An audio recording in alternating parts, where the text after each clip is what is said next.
Funny moments sa school experience.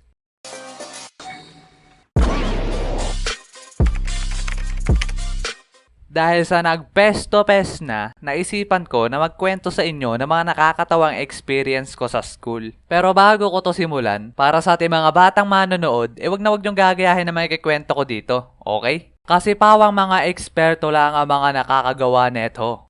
Naranasan nyo na bang mag-guidance? Sure ako yung iba dyan ay hindi pa nag-guidance sa buong buhay nila. Pero pagkasama kayo sa mga katulad ko na mangilang-ilang beses na nag-guidance dahil sa mga di ka nais-nais na dahilan.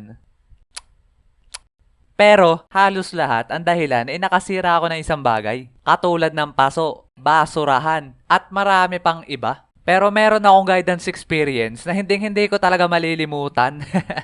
Kami kasi ng mga klase ko nung high school ay sobrang hilig namin maglaro ng sipa. As in sobra talaga. Tapos halos lahat nga din ng lalaki sa school namin ay puro sipa din nilalaro. Sa sobrang dami ay dumating na sa point na pinagbabawalan na kami ng principal maglaro ng sipa sa school. Ganon kasikat yung laro na yon sa school namin dati.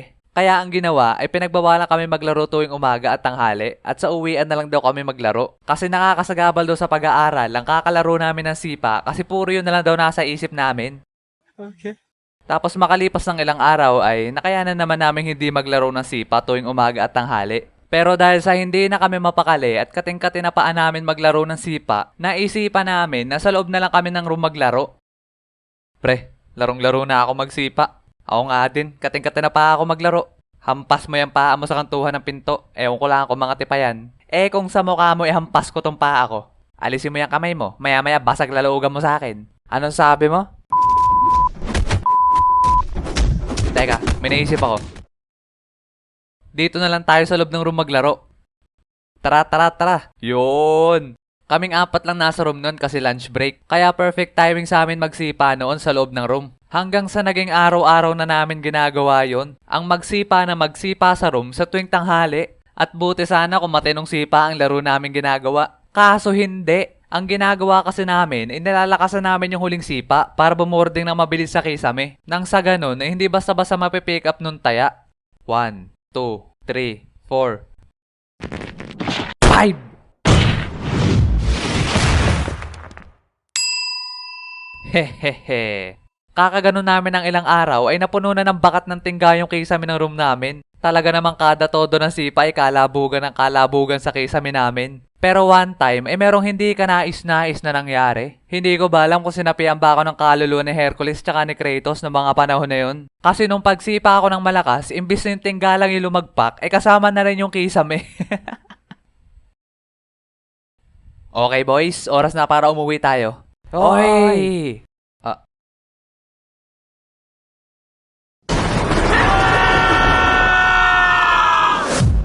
Wait lang!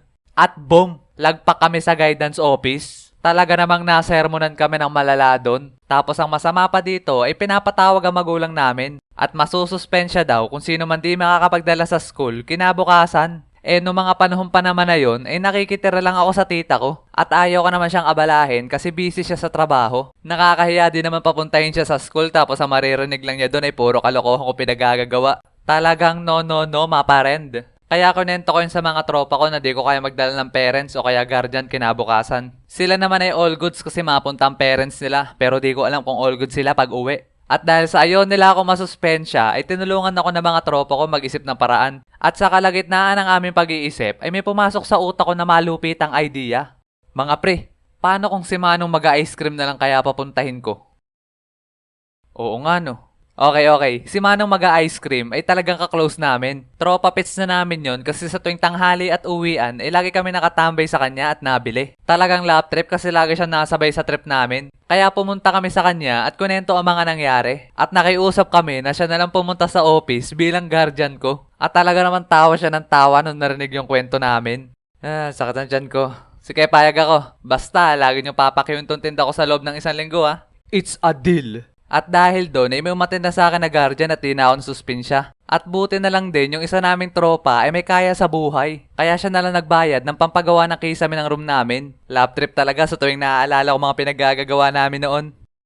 Nagkaroon na rin ba ng open forum sa room nyo? Kasi dati talaga, sa section namin, ilang beses na nagkaganto. Tapos ang dahilan, lagi nag-aaway yung dalawang circle of friends sa room namin. Madami pa naman yung dalawang magkakagrupo na yun. Halos tikalhati ba naman ang room namin. Tapos eto lang kami ng mga tropa ko. Mga kulangot lang sa ledgi. Minsan nga mapayapa lang kami nagtatawanan. Tapos hindi namin namamalayan, may nagkakainitan na pala sa paligid namin. Yung mapapatigil na lang kami kasi may biglang maiyak o kaya naman masigaw. Yun pala, may mga nag-aaway na. One time nga sobrang intense ng away nila. Buti na lang nagsisigawan lang sila. Kasi pag may nanabunot doon, pihado magkakaroon ng Royal Rumble sa room namin. At pag nangyari yon, naandun na kami. Sa gilid. Nakaupo. Nanunood. Na parang nasa front row seat ng sinehan. Pero hindi nangyari yon. Kaya pagkatapos nila magsigawan at magpalitan ng masasakit na salita, ay sumapit na yung lunch break. At nung naandun na kami nakain sa karinderya ng mga kaibigan ko, bigla kami naging marites. Ewan ko ba kung bakit tuwan-tuwa kami pag nag-aaway yung mga yon. Siguro dahil sa mga trash talkan nila na binudburan ng real talk. Dota 1 memories.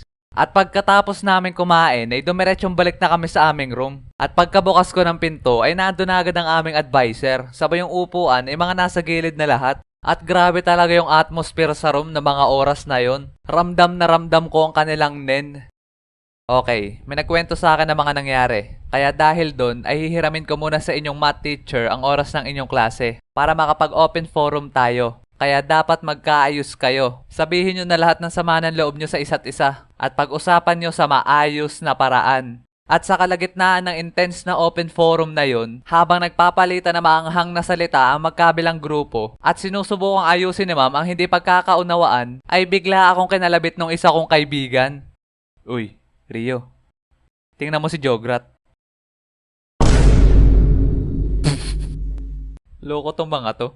Uy, tingnan nyo din si Tomas. Seryoso ako, Ika.